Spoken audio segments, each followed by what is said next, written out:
We know Titanic from so many stories, even a movie, but now we have its first full-sized digital scan. And nope, it's not like those models from before, where we mostly imagined what the ship was supposed to be like. This time we got a real digital scan. A team of experts really mapped the deep-sea floor around the Titanic together with the ship itself. We basically got a 3D view of the entire wreck, which is like going deep down beneath the ocean's surface and seeing Titanic as if all the water has been drained away. So, the story of the wreck started in 1985, 73 years after the Titanic went down. The explorer named Robert Ballard stumbled upon it somewhere between two submarines that also went down in that area. He was actually on a different task back then, so he didn't even have time to explore the ship properly. But as he was searching for the submarines, he realized how ocean currents affect sinking debris. He noticed the heaviest object sank quickly and left a trail of debris behind, the trail that followed the currents. Using this knowledge, Ballard made a hypothesis the Titanic had broken in two and left a debris trail as it sank. Before he found the wreck, everyone thought the ship just went down in one piece after hitting an iceberg.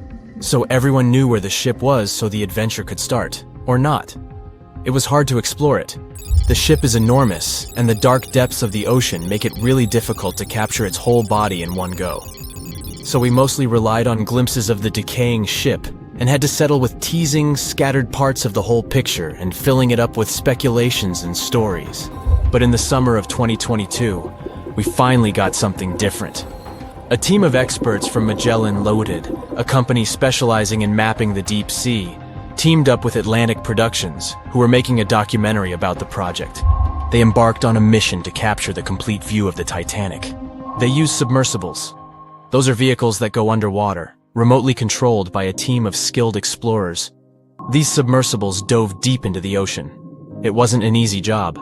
They spent over 200 hours collecting information about the entire length and breadth of the wreck.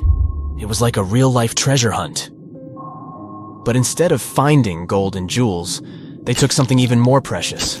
Over 700,000 images of the Titanic from every angle possible. Yup, they took photos of every tiny part of the ship, even the not-so-interesting bits most of us would usually skip. Even mapping the muddy parts was an important part, because it helped fill in the gaps between the more exciting things they discovered. And this was a way for all of us to finally get a detailed 3D reconstruction. Even though it's been more than 100 years, you can still recognize the bow of the Titanic, covered in rust that hangs down like stalactites. On top of the bow is the boat deck, where a big hole gives us a glimpse into the empty space where the grand staircase once stood, like a window into the ship's glamorous past. Its stern is now a wild mess of twisted metal.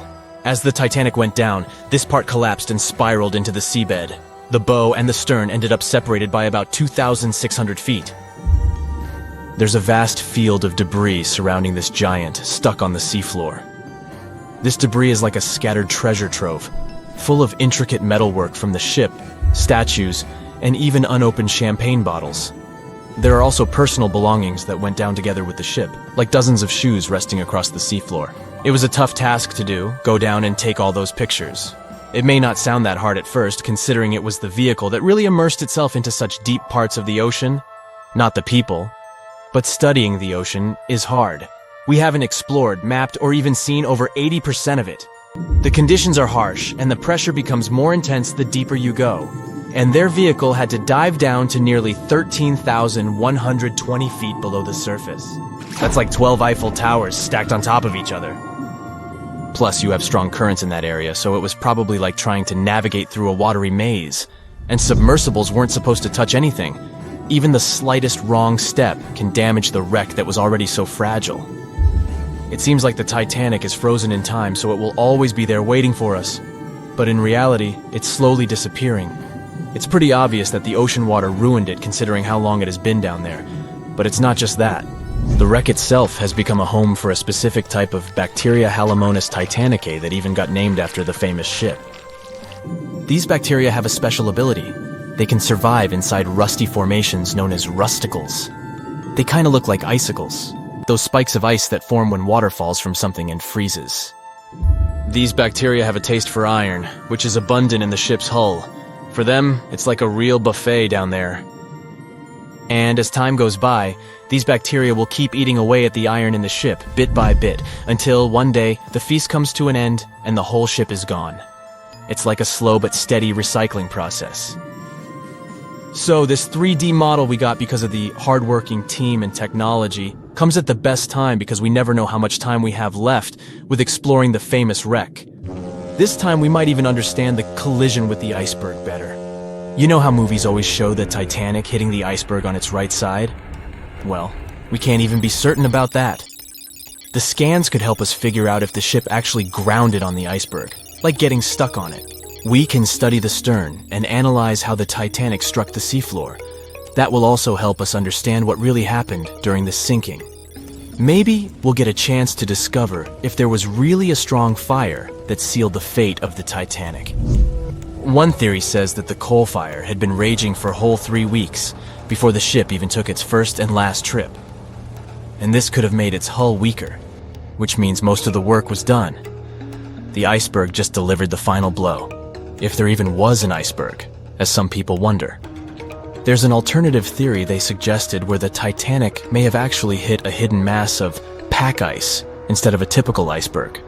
Pack ice is made up of large sheets of ice that float near the ocean's surface and can be difficult to spot. They believe this pack ice might have drifted into the Atlantic from the Arctic Ocean. According to one professional mariner, Captain L.M. Collins, that stands up with that idea. If the Titanic had struck a regular iceberg, the ship would have sunk much more quickly than it did. And since the Titanic managed to stay on the surface for a relatively long period of time, less than 3 hours, maybe this was a different type of collision. The mariner also said there are differences in what people said they saw when the Titanic sank. He thinks these differences might be because of optical illusions. In this case, when people were looking at the ocean that night, the way the light was reflecting and the conditions at sea might have made things appear closer or distorted. So when they saw something in the water, it might not have been exactly what they thought it was. Whether it was an iceberg or something else. Binoculars might have helped the crew members to spot the potential danger, but unfortunately, they didn't have any. It appears they were locked inside a cabinet, and no one knew where the key was. Meet Arthur John Priest.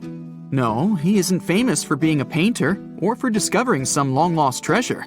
He didn't invent some cool gadget or break any world records. No, Arthur John Priest is famous simply for being unsinkable. Proving one can be both lucky and unlucky at the same time, Priest was involved in and survived several mishaps at sea, including the fateful maiden voyage of the Titanic. Priest was not a rich man interested in sailing for pleasure. He was part of the working class, employed as a stoker or fireman, stuck for hours within the hot bowels of large steam-powered vessels. His job was dirty and difficult. He was responsible for keeping the furnaces lit, feeding them coal to ensure enough steam was produced for the engines to work. He had to be careful about not overheating the system or setting fire to the whole ship. The furnaces had to be carefully watched and constantly fed. He breathed it all in a while, working and fighting with the sweat and the dirt. He would often work shirtless because of the heat and was always covered in black coal dust. And when he finally had a break, his shared living quarters were nearby in the same part of the ship. He must have been good at his job, though, because he had no trouble finding work. But wherever he went, bad luck seemed to follow. The first incident was a mild one. As a young man, Priest worked on the RMS Asturias. The passenger liner first set sail in 1907, traveling between Southampton in the UK to Buenos Aires in Argentina. At some point during its maiden voyage, the ship suffered a small collision. The damage was bad enough that the ship returned for repairs. Thankfully, there were no reports of any serious injuries. Priest, unfazed, simply went to work on another ship, but his bad luck lingered on the Asturias. In 1914, the Asturias became a hospital ship, helping care for sick men and women around Europe while bringing them home to England. But in March 1917, at just around midnight, the ship was struck by a foreign object. Its hull was breached and the engine room flooded. The captain ordered everyone to abandon the ship, sending crew, patients, and health staff scrambling for the lifeboats. The vessel was still moving, powering through the water because the main controls, located within the flooded engine room, could not be turned off. The captain refused to leave the ship while people were still trying to escape. He was able to aim the Asturias towards Bolt Head, where it finally hit land and couldn't sink. The remaining lifeboats were lowered and the final survivors made it to safety. When they studied the damage on the ship later, the Asturias was declared a total write-off. It might be hard to pin this particular disaster on Priest. After all, he wasn't even on the ship at the time. But it seemed that many of the ships on which he served were destined for trouble. His bad luck followed him to his next job on the RMS Olympic, a massive ocean liner. The Olympic was big.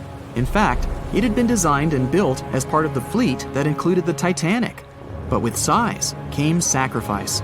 The Olympic was great at moving in one direction, but very difficult to handle when it needed to turn. It was September 1911. The Olympic was trying to alter its course. The Hawk, a smaller ship sailing nearby, didn't give the larger vessel enough room to maneuver, and the two slammed into each other. Because the Hawk was engineered to deal with potential confrontations when out at sea, its reinforced bow tore through the Olympic. Two large gashes appeared on the ocean liner's side. The propeller shaft was badly twisted, and worse, the ship began to take on water. Somehow, the Olympic made it to shore without sinking, and nobody was seriously hurt. Priest had no idea that this was just a small taste of what his future held for him. He next found employment on a brand new ship, a better ship, an unsinkable marvel that was said to be the biggest vessel to have ever been built. Yes, he was going to work on the Titanic. And what a job!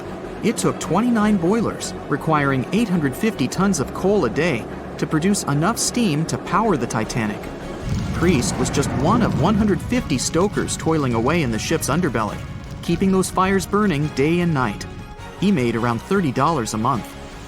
But on April 14, 1912, he would find himself flung from a world of extreme heat to one of blistering cold. At approximately 11:35 p.m., the crew spotted an iceberg. The Titanic tried to avoid it, but the alarm had been sounded too late. 5 minutes later, the two collided.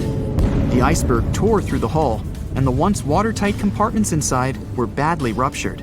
As the cold Atlantic water flooded in, the ship began to sink. Distress signals were sent, but the closest ship, the Carpathia, was over 3 hours away. In the dark of night and stuck in the middle of nowhere, the crew and passengers panicked. Those who could scrambled for the lifeboats. Others jumped into the icy waters. In total, only 706 survived that terrible night. Priest, at the time of the collision, was down in the ship's lower quarters. He was on break, relaxing from a hard day of work. And as the ship went down, so did his chances of survival. He and his fellow workers were in the most dangerous position on the ship. They had to make their way through a maze of corridors and gangways, some of which were flooded, in a mad dash to the deck. And then they faced the frigid water, jumping in and desperately swimming to safety. The ocean was so cold that Priest even suffered frostbite before finding his way onto a lifeboat. He was one of only 44 stokers to survive that night. After an experience like that, most of us would never set foot on a boat again. But Priest had to work. His next job also ended in disaster. He was offered employment on the HMS Alcantara. It went down in 1916, and Priest was again one of the few to make it to safety. He was badly wounded in the process. But he kept pressing his luck, and his next job as a stoker may have felt eerily familiar. He would be working on a ship built by the same people behind both the Olympic and the Titanic. And this ship, named the Britannic, was the biggest of the three. It was also believed to be a superior vessel, fitted with new safety features after the Titanic sank. For example, it had 48 open lifeboats, 46 of which were the largest ever used on a ship before. 2 of these were even motorized and equipped with special communication devices. The good news? The Britannic survived its first trip without incident. It was already doing better than the Titanic ever did. However, on November 21st, 1916, the Britannic was shaken by a loud explosion while traveling through the key channel in the Aegean Sea. The hull was damaged, and some of the compartments began to fill with water. But, unlike the Titanic, the Britannic had been designed for just such an emergency. It had been fitted with 5 watertight bulkheads. Intact, these would help keep the ship safe and floating for a much longer period of time. But there was one issue. Portholes along the lower decks had foolishly been left open. As the ship tilted, the portholes let in water, which flooded the Britannic and hastened its descent into the sea. This effectively made those watertight bulkheads useless. The ship was going down fast, much faster, in fact, than the Titanic had sunk. 35 of the lifeboats were successfully launched, saving most on board. Of the 1,066 passengers and crew, 1,036 survived. Priest, his luck intact, was one of them. And yet, he still wasn't done with a life at sea. He accepted a position as a stoker on the Donegal. It was a smaller passenger ferry that had been converted for use as a hospital boat. In April 1917, it was struck by a foreign object while fleeing an unsafe situation, and though he suffered from a head injury, Priest was again one of the survivors. It took experiencing 2 collisions and 4 sinkings before Priest was finally ready to retire. In fact, he reportedly said he only gave it up because no one wanted to sail with him. Can you blame them? He would live out the rest of his life on dry land in Southampton, England, with his wife Annie and their 3 sons. But Arthur John Priest would always be remembered as the unsinkable stoker. It was September 12, 1990. In those times, way before instant messaging and Zoom calls, a little girl was looking for pen pals. Zoe was aboard a ship from England to Belgium on vacation with her parents. She was only 10 years old at the time, but was a very clever schoolgirl. She took a piece of paper and started putting some words together. She introduced herself, then wrote about how she liked ballet and playing the flute and the piano. Of course, she couldn't help but mention her 2 adored pets, a little hamster she called Sparkle and her fish Speckle. She also put down the address at which she could be reached in case someone was interested in writing back to her. But alas, she was at sea. Who could she send this message to? An interesting idea came to her mind. She carefully placed her letter in a plastic bottle, tightly closed the lid to protect it from the water, and threw it into the sea. The little girl's excitement faded away over the years as she didn't receive a response. Maybe the bottle got stuck somewhere. Maybe it was swallowed by some big, scary sea creature. Or maybe the water actually poked through the plastic cap and destroyed her message. Many years later, on Christmas, a letter for Zoe was received at her parents' house under her maiden name. The postage signaled that the message was from Europe. It was from a Dutch couple, Piet and Jacqueline Leteau, who had found her delicate bottle and were very considerate to write back. They pointed out that they had found the letter among the debris thrown at the shore by the sea. Zoe's letter had been stranded for a staggering 23 years at sea and traveled for more than 350 miles to reach its final destination near Rotterdam in the Netherlands. That's quite a voyage for a small plastic bottle. A story similar to that of Zoe is the strange connection between 2 little boys. A little German boy named Frank Uzbek was on a boat traveling to Denmark when he got the same idea as Zoe. He was 5 years old at the time he put together a message and threw it into the unknown. The year was 1987. He got his response years later when he was 29. His letter, just like the one Zoe would send a couple of years later, had been at sea for 24 years. His message was found by a boy named Daniel Korotkin while he was on a walk with his parents on the Koronian Spit near the Baltic Sea. Daniel was lucky that his father knew enough German to translate the message. The unlikely friends eventually met via video call in 2011. Not all message-in-a-bottle stories have been explained away. In 2013, a Croatian surfer came across a damaged bottle while near the Adriatic Sea. The message it contained dated back to 1985, and it was from a man named Jonathan. The sender was eager for his letter to reach a woman named Mary, and he also expressed his keenness for her to respond. Since the letter was supposedly sent from Nova Scotia, the bottle had to have traveled a mind-boggling 3,700 miles. The message went from the Atlantic Ocean, entered the Mediterranean Sea, and reached the Adriatic shores in Croatia. The identities of neither John nor Mary were ever discovered. There are also messages in a bottle with wonderful love stories to share. This was the case for Akay and Paulina Viking. When Ake, a lonely Swedish sailor, placed a letter in a bottle and threw it in the Mediterranean Sea, he had no idea the piece of paper would eventually reach his future wife. This was in the early 1950s.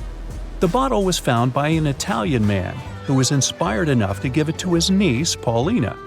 After a year of back-and-forth letters being exchanged, Ake and Paulina eventually met and got married. Having decided to share their story with the world, they became somewhat of a celebrity couple for the time. They even shared video footage of their wedding with the world, and their story was featured in a bunch of newspapers. This fortunate event started a movement between young people looking for love, increasing the number of messages being thrown out at sea in search of a fairy tale ending. Not all the stories that started out like this eventually worked out, though. In 1945, an American named Frank Hayostak placed a similar message to that of Ake's in a bottle and threw it in the waters. Almost a year later, his letter was found by an Irish woman. Her name was Brenda O'Sullivan. Their years of correspondence soon caught the attention of the media at the time, but their friendship never flourished because of the added pressure. They eventually met in person when Frank traveled to Ireland, but he didn't stay for long, and they eventually got out of touch with each other. After Titanic met its strange ending, many bottles containing secret messages started to surface. Almost all of them proved to be counterfeited, apart from one letter. Years after Titanic had sunk in the icy Atlantic waters, a bottle was found on the Irish shores. It was supposedly from a man named Jeremiah Burke, and to this day, it is considered to be the only genuine message in a bottle originating from Titanic. The piece of paper simply stated the sender's name and the location, the Titanic, accompanied by the word goodbye. Since the date has washed away, it's difficult to estimate whether the note was sent before or after the ship had hit the iceberg. The common understanding is, however, that since Jeremiah was looking to relocate to the U.S., he was merely sending his last symbolic regards to his family and friends back in Ireland. This simple way of meeting and sometimes corresponding with people has turned into a hobby for a man from a Canadian province named Prince Edward Island, located east of the U.S. state of Maine. This man, Harold Hackett, claims to have sent over 4,000 bottles into the Atlantic Ocean since 1996. He also claims to have received many responses from all over the world, including letters from people in Europe, like France and Germany, but also from the Bahamas or even Africa. This unlikely pastime earns him about 150 Christmas cards from his pen pals each year. To this day, he refuses to add his phone number to any of his letters. This way, he ensures that if people ever want to contact him, the only means of doing so is via a written letter. He's also studied the best times to send the messages in the water based on the direction of the winds and the currents. Now, some bottles spend a whole lifetime at sea after being cast away by their sender. It was the case for a British man that wrote a message and placed it into a bottle before throwing it in the English Channel in 1914. His name was Thomas Hughes, and he wanted to direct the message to his wife, but was polite enough to write a letter to whoever got their hands on the bottle first, asking them to redirect the piece of paper accordingly. The bottle didn't reach his wife, since it was found 85 years later on the Essex coast. The man that stumbled upon the bottle was kind enough to reach out to the family and place the message in possession of Thomas's daughter. And 85 years isn't the longest time for a small bottle to be cruising the waves. A scientist named Hunter Brown was studying currents in the North Sea when this idea came to his mind. He placed the same message in almost 2,000 bottles and requested the unlikely recipient that they write back with the location of their discovery. He thought this method would help him better understand the layout of the North Sea currents. A bottle was found about 11 miles from its original departing location after 97 years. To this day, more than 300 of the original bottles relating to Hunter Brown's project eventually made it to the shore. Not all of the messages that were found in bottles got replied to via physical letters. Oliver van de Walle threw a bottle containing a letter on the English coast while he was on vacation with his family. He was 14 at the time.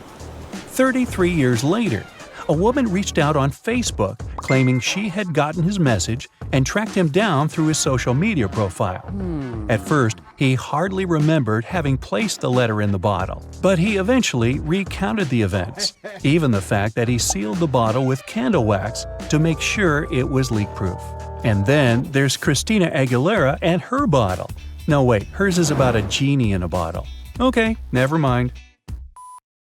It was the biggest ship ever built in its time, and it was supposed to be unsinkable.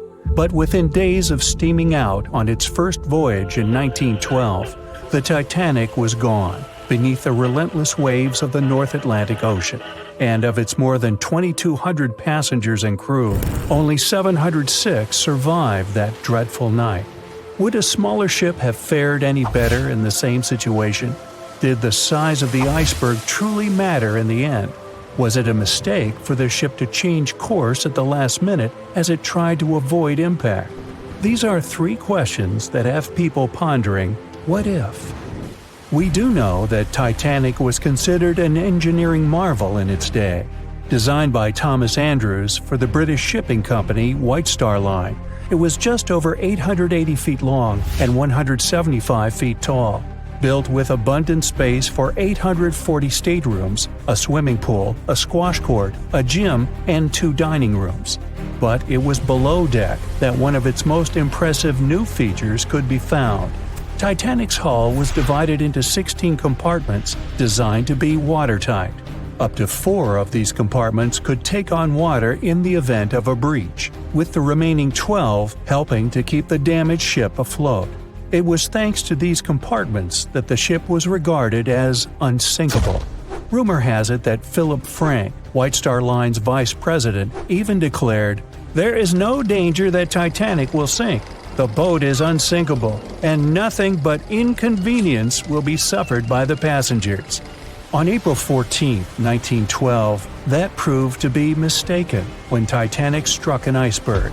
As ice ripped along the ship's hull, several of those watertight compartments ruptured. It took only 2.5 hours for Titanic to sink.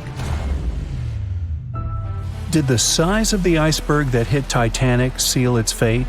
Would a bigger or smaller iceberg have made any difference?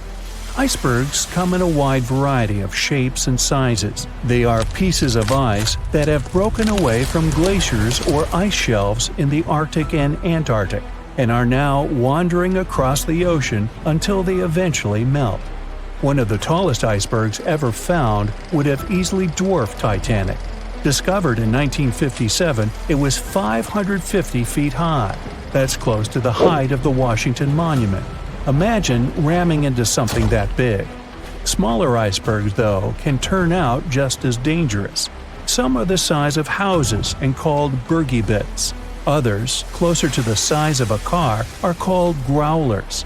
These can be much harder for ships and boats to locate, making them more difficult to avoid.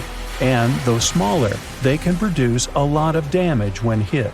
It's also critical to recall that icebergs are always bigger than they seem, with the majority of their mass lurking below the ocean surface. In fact, over 80% of an iceberg's volume is underwater.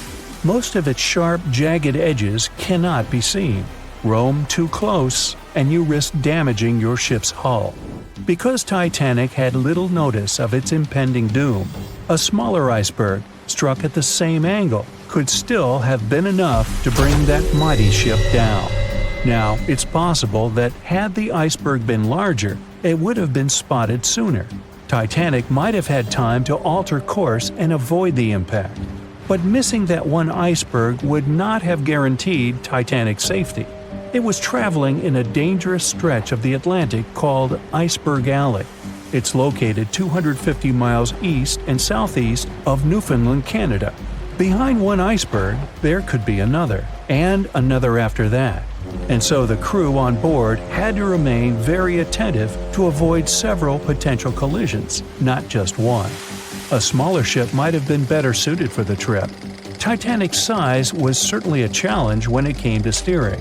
In fact, it had just left her dock in Southampton when it nearly collided with another smaller ocean liner, the SS New York, missing it by just 2 feet. The gigantic steamship was obviously not made for maneuvering quickly in tight quarters. A ship that size required time and space to change course. But when it comes to ships versus icebergs, a ship's size doesn't always matter. The Islander was a steamship designed to travel the Inside Passage in Alaska. In the summer of 1901, it struck an iceberg, which tore a hole in the front portion or bow of the ship. The vessel did not sink right away, and the crew tried to steer it to safety. Ultimately, its bow completely submerged, and its stern was lifted up and out of the water. It didn't take much longer before the ship sank completely. Of the 168 passengers and crew members, 128 survived, and $3 million in gold was lost. Islander had a 240-foot hull, making it almost a quarter of the size of Titanic, and that smaller size didn't seem to be much help in preventing a collision with an iceberg. And then there was the Hans Hedtoft in 1959. Also known as the Little Titanic or the Danish Titanic, it was referred to as the safest ship afloat. It was 272 feet long with 95 people on board. Much like the real Titanic, the Hans Hedtoft was specifically engineered to handle most of what the sea could throw its way. Along with its double steel bottom, it also had an armored bow and 7 watertight compartments. How could such a ship sink? But it could, and it did. It was on its first voyage, returning to Copenhagen, when it ran into trouble. On January 30th, it hit an iceberg. An SOS was sent, but when the Johannes Cross arrived to help, the Hans Hedtoft was nowhere to be found.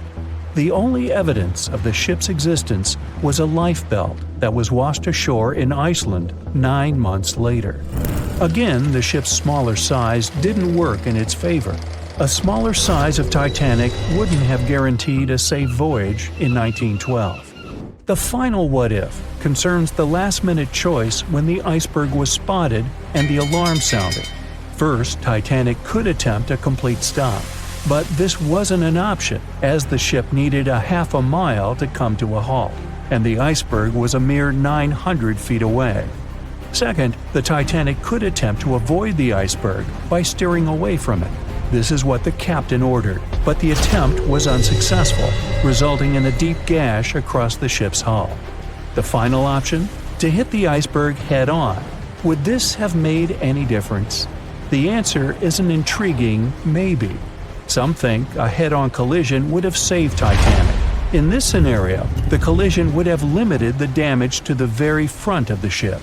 Instead of the iceberg tearing through the hull and compromising several of the watertight compartments, only 4 of the compartments would have been breached. This meant the others could do their job of keeping Titanic afloat.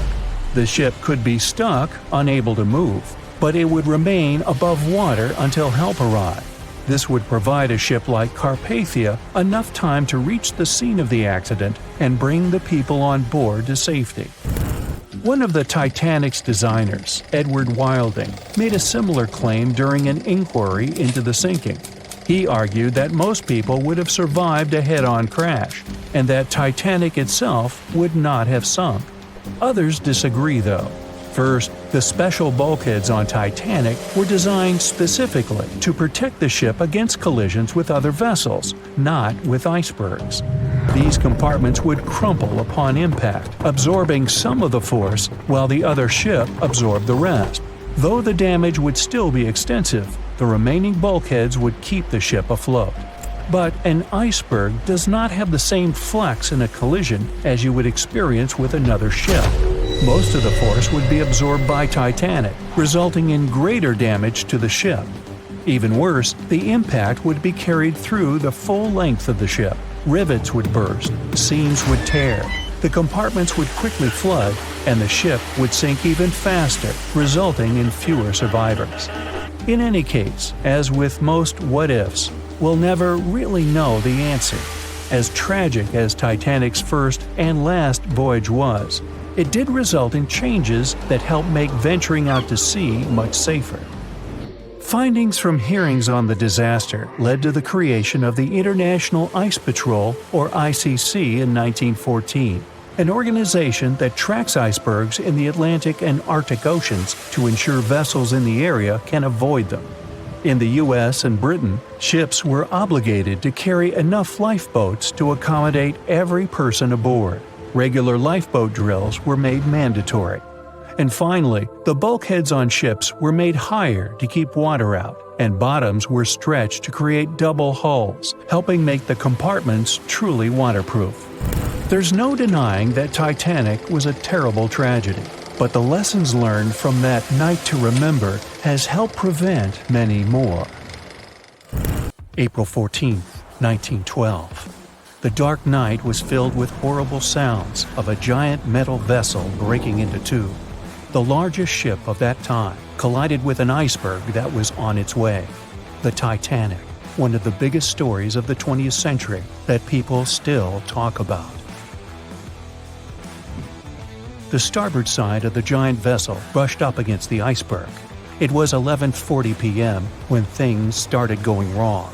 This iceberg caused enough damage for at least 5 watertight compartments in the hull to start filling with water. The crew immediately began a brief investigation to see if they could do anything and fix things. They had no one to rely on, all alone in the darkness of the cold night, far away from the land. The North Atlantic Ocean, around 400 miles south of Newfoundland, Canada. They needed time to figure out how to bring people to safety. They had some time, true, but not enough. If you watched the movie, you know the ship didn't plunge immediately after the icy doom had happened. The whole process lasted a good 2 hours and 40 minutes. But the situation was hard. There were 2,200 people to take care of, including crew and passengers, and things happening on the ship were chaotic. The chief designer, Thomas Andrews, soon realized they wouldn't be able to stay afloat. By midnight, the entire crew had begun preparing the lifeboats for launch. They had 20 boats with space for only 1,178 people, which was just a bit more than 50% of the people on board. The order was to get women and children to safety first.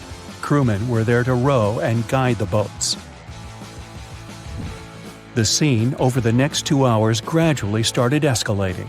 The crew members had a task to wake up passengers and warn them something bad was happening. They wanted to place them into a fleet of lifeboats as soon as possible. At 12:15 a.m., some crew members sent out a distress signal. A steamship called Frankfurt was among the first ones that received the message and responded, but they were about 170 nautical miles away. Some other ships also got the message and offered their assistance, but sadly, they were too far away as well. At 12:20 a.m., the Cunard liner Carpathia got a distress signal from the Titanic and changed its course right away. They were 58 miles away at the time, and it would take them more than 3 hours to get there. 20 minutes later, the crew was lowering the first lifeboat. It was carrying only 27 passengers, although it had room for 65. Many of the lifeboats that were launched first were well below capacity. Crew members were worried, thinking the Davids wouldn't be able to hold a fully loaded lifeboat. And in the beginning, many passengers were just too afraid to leave the ship. They still thought Titanic was unsinkable and couldn't imagine the scenario that was going to happen 1 to 2 hours later. The crew was firing the first of 8 distress rockets. Unsuccessful. No one was close enough to help. By 1:20 a.m., they lowered 10 lifeboats. Number 8 had only 28 people in it. One of the passengers on the number 10 was 9-week-old Melvina Dean. She would later become the last survivor who lived until 2009 and turned 97. It was 2 a.m. already. 3 of the collapsible boats were the only lifeboats that remained on the ship. The bow of the vessel had sunk low and had tipped far under the surface. People around it could now clearly see stern propellers above the water. Crew members were lowering collapsible lifeboat D from the roof of the officers' quarters with over 20 passengers in it. As the ship's bow went under, The water was washing Collapsible A from the deck. Those 20 people were struggling because their boat was partly filled with water. As crew members were trying to release Collapsible B, it fell. Before they righted it, the water swept it off the ship. 30 passengers still managed to find safety on the overturned lifeboat. At 2:17 a.m., the ship's wireless operator decided to transmit one last distress call. A minute later, the light on the ship finally went out. Titanic and all left on board plunged into darkness. The bow continued to sink, and the stern was rising higher above the surface, which placed great strain on the midsection. Horrible sounds were filling the night. Titanic, this massive, legendary ship so many people placed their hopes in and were excited about, broke into two between the third and fourth funnels. Reports would speculate it took about 6 minutes for the bow section to reach the ocean bottom. The stern settled back in the water before it rose again into a vertical position. It remained in this situation until it finally disappeared into the ocean. At 2:20 a.m., the stern apparently retained air inside, and water pressure crushed it as it went down. The stern landed about 2,000 feet away from the bow. People consider the Titanic the fastest ship in the world. They thought it was unsinkable because 4 of its compartments could be flooded, and that still wouldn't cause a critical loss of buoyancy. Its life was problematic since its beginning. While the ship was leaving port, it moved within a couple of feet of the steamer New York. It managed to safely pass by, which was a huge relief for all those worried passengers massed on the ship's decks. Titanic sailed off on the 10th of April. Its first journey was across the highly competitive Atlantic route. On the launch day, the Titanic became the biggest movable object in the history of humankind. 882 feet long, 92 feet wide. Not that big if you compare it with today's ships. The biggest cruise ship in the world today is Royal Caribbean's Symphony of the Seas, which is roughly 5 times the size of Titanic. If you put that ship in a vertical position, it would be nearly as tall as the Empire State Building, which is 1,250 feet without antennas. But Titanic was a huge attraction back in its time. At one moment of their journey, they stopped in France, after which they made another stop in Ireland. Once the final passengers boarded, the massive ship set out at full speed for their final destination, New York City. 4 days after the beginning of its journey, Titanic failed to divert its course from a huge iceberg, the story we all know about. Only 700 people survived, and most of them were women and children. The night was extremely cold, 1 hour and 20 minutes after Titanic had gone down to the bottom of the ocean.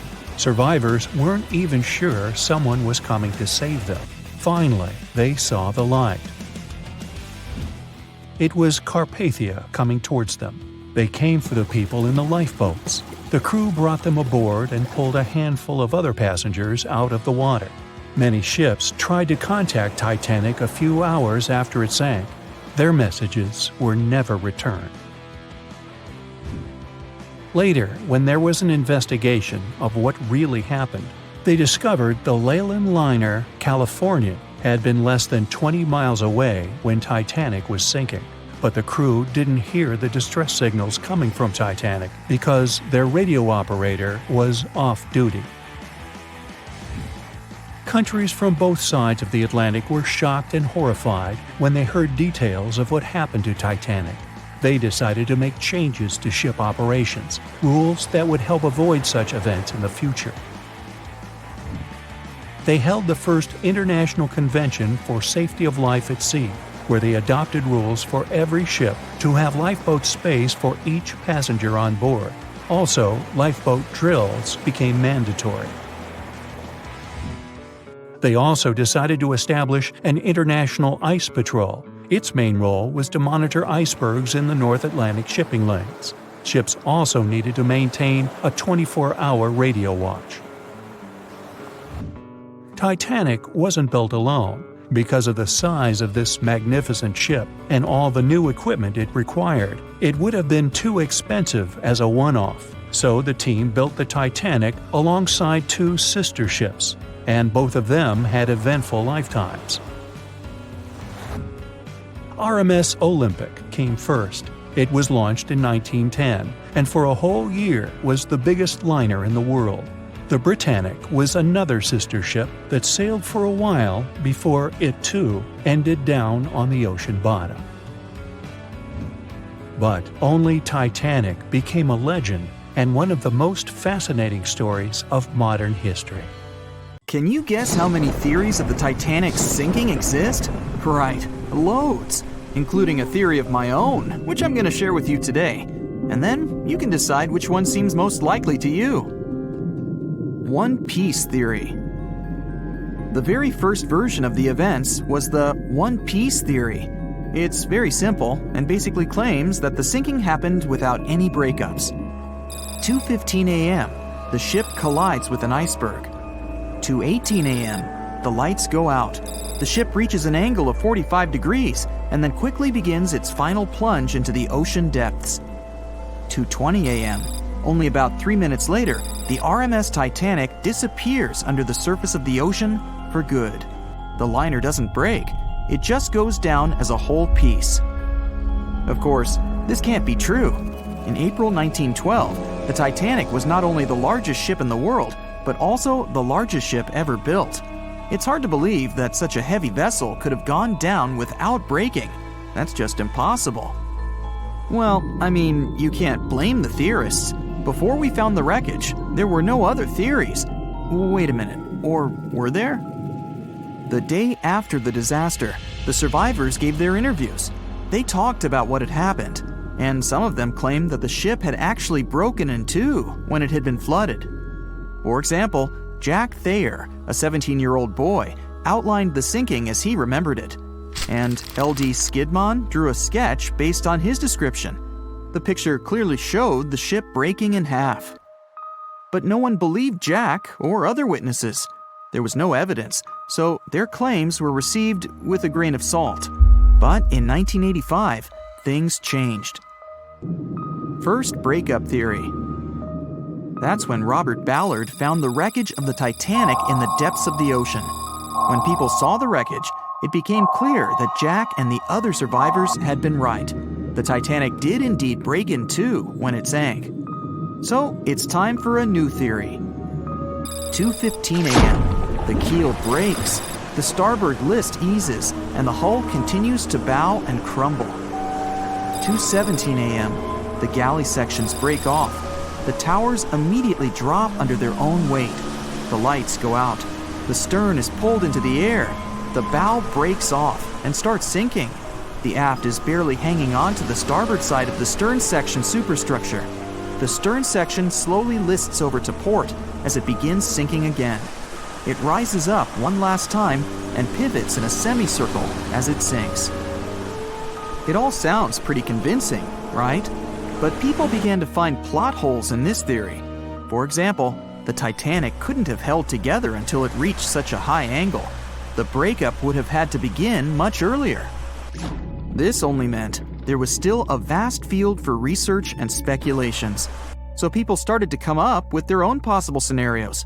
How about we look first at the ones no one likes? V-brake and Aaron 1912 V-brake. According to the first breakup theory, the Titanic reached a high angle, and the weight of its unsupported stern caused it to crack from the top down. But it's physically impossible. So, are there any other ideas? In 2006, Roger Long, a naval architect, decided to research a so-called V theory. 2:17 a.m. The breakup begins at a shallow angle, perhaps as little as 11 degrees. The upper structure fails and starts to crack. At this moment, only its double bottom is holding the Titanic together, but it starts to bend under the strain too, failing the ship. Water is pouring through the crack. It increases the weight in between the two sections, bending the Titanic the other way and pulling it into shape somewhat resemblant to the letter V. The upper decks get mangled and bent together. The bow heads for the bottom, and the stern is the last to sink. This theory has since been disproven many times, though. Roger Long believed it because the broken edges of the upper decks in the Titanic's bow section were all mangled and crushed. However, we have learned that it happened because of the so-called hydraulic downburst, the force of the water crashing into the deck as the Titanic hit the ocean floor. Another V-break theory states that the bow had risen out of the water after the break.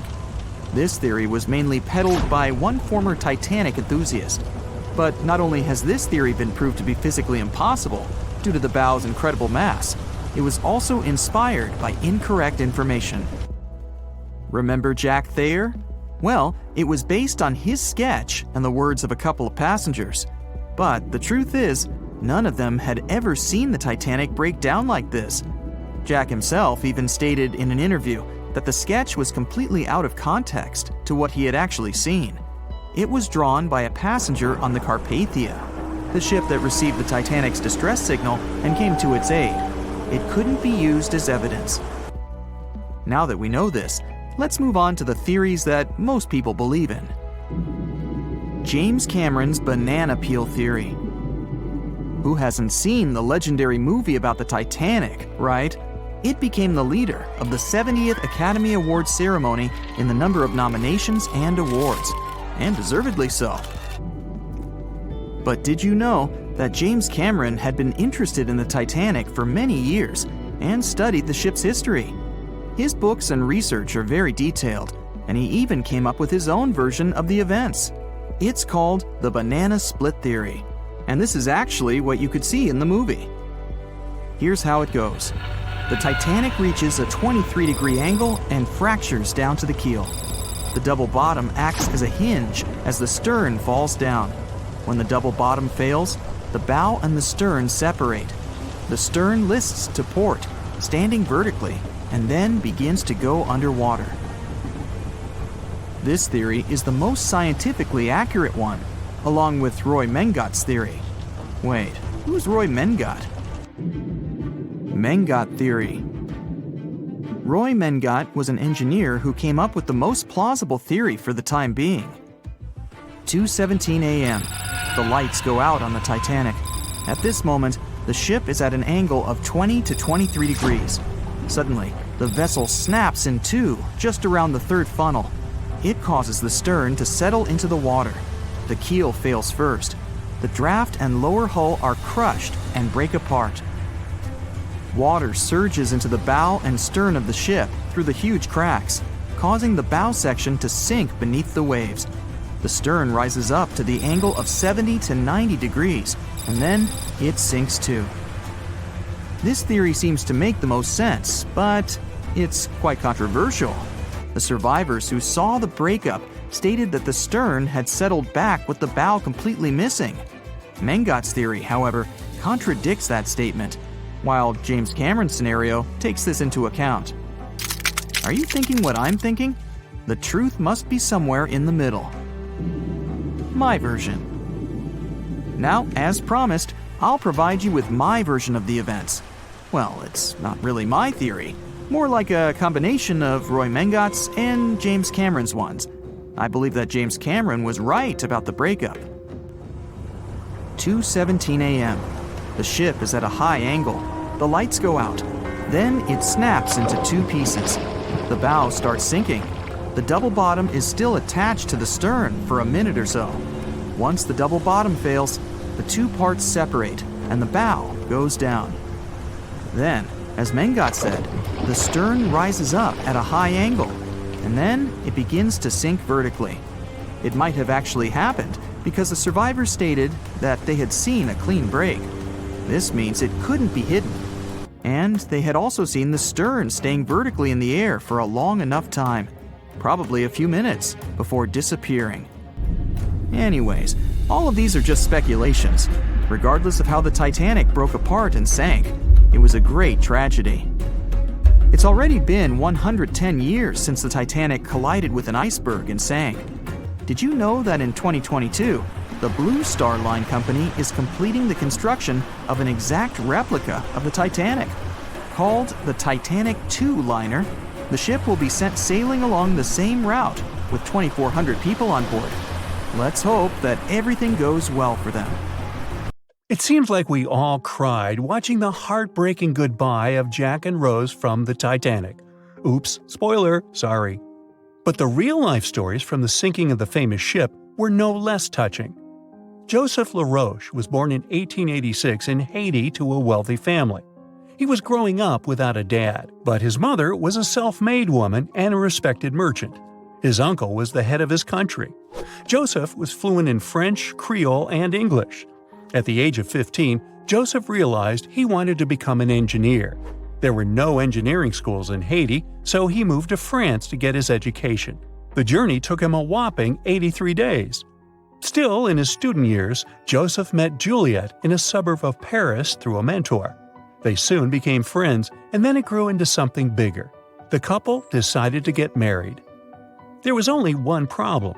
Joseph couldn't find a well-paid qualified job even after completing his studies because of racial discrimination. The intelligent young man realized he could do better. Plus, he needed to provide for his growing family. His third kid was on the way. His uncle back in Haiti promised he'd help Joseph secure a job as a mathematics professor. His mother was overjoyed that her son and his family would be living in Haiti. She bought them first-class tickets for the French liner La France as a reunion gift. But that liner had really weird rules separating parents from their offspring for meals. The LaRoches didn't want to leave their youngsters and make them feel sad on a trip across the ocean. So they decided to trade their first-class tickets for La France for second-class tickets for RMS Titanic's maiden voyage. The Titanic was all the hype, and it didn't separate families, so it looked like a great deal. They planned to change for another ship in New York that would take them straight to their final destination in Haiti. The family boarded the Titanic on April 10, 1912, at Cherbourg. They had 3 days to enjoy the luxurious staterooms, a dining salon, a library, and 3 outdoor promenade decks available to second-class passengers. Juliet sent a letter to her father from Titanic's final stop in Queenston, Ireland. She told him they were more than happy with the accommodation. They had 2 bunks in their cabin and a couch that converted into a bed for their youngest family members. The family made friends with some nice co-passengers with whom they had traveled together from Paris. She thought they had been the only other French people on board, so they sat together for meals. Juliet mentioned they had all spent time together on the deck of the liner. She also wrote the people on board were friendly, although some sources say the family had gone through quite a lot of mean stares, gossip, and remarks. On the night of April 14th, their exciting journey came to an abrupt end. Even though Titanic's wireless operators had received warnings about drifting ice from nearby ships, the liner continued to plow ahead at full throttle. It was around 11:40 p.m. when Titanic's hull collided with the iceberg around 370 miles off the coast of Newfoundland. The practically unsinkable ship was severely under-equipped with lifeboats, enough for only about half of its 2,200 passengers. The nearest rescue ship, the Carpathia, was too far away to help.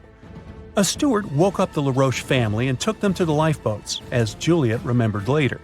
She couldn't speak any English, so everything that was going on seemed even scarier to her.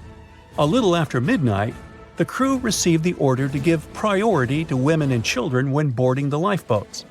Juliet later remembered a terrible panic had begun, as people had been pushing each other to get to the desired seat. At some point, she felt they had pulled away her older daughter and thrown her into the abyss. A moment later, she had joined her Simone in the same emptiness. So, pregnant Juliet and her 2 daughters got spots in Lifeboat 14. But they had to say goodbye to Joseph as the boat was being lowered into the sea. He wrapped his coat around Juliet, saying she'd need it, and promised to get in another lifeboat and see her and the little ones again in New York. The 25-year-old Joseph LaRoche didn't manage to stay true to his word. In a couple of hours, Titanic sank underwater, taking the lives of almost 1,500 people. Joseph was one of them. Juliet and the girls were among the 700 survivors who had been rescued by the Cunard liner Carpathia several hours later. Once they reached New York, they were looking through the crowds of people, hoping to see Joseph again. When it became obvious they wouldn't find him, it was time for them to decide what to do and where to go. Without any knowledge of English or money that had gone down with the ship, Juliet managed to survive in America only for 3 weeks, and then had no other choice but to go back to France. Joseph's uncle was no longer able to help them, as others had taken his life 4 months after the Titanic tragedy. In December 1912, Juliet gave birth to a son who she named Joseph after his father. For the rest of her life, she couldn't get over the loss of her beloved husband. That's why she didn't like to speak about what had happened on Titanic and told her children not to mention it. In 1995, a member of the Titanic Historical Society interviewed Louise, who was the last remaining LaRoche child and the last French survivor of the sinking. And that's when the world first heard about this heartbreaking story. It inspired some plays and articles, but it never got the same attention as the story of other passengers. You probably remember the elderly couple going down together in their bed on the Titanic. It was inspired by Isidor and Ida Strauss. They were both born in Germany and emigrated to the United States as kids. They met in New York and got married 5 years later. Isidor started a china and porcelain business with his brother that grew into the glassware department at Macy's and turned them into multimillionaires. Isidor and Ida were well known in New York, not only for their wealth and charity, but also for their love and devotion to each other. In 1912, the couple decided to run away from the New York winters and headed for Europe. By that time, they'd already been married for 40 years. In early April, it was time for them to sail back home to New York.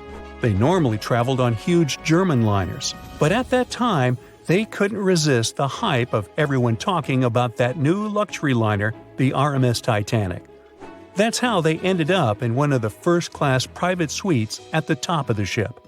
The Strauss couple spent their evenings dining in front of a live orchestra in a hall filled with fancy furniture and expensive wooden paneling.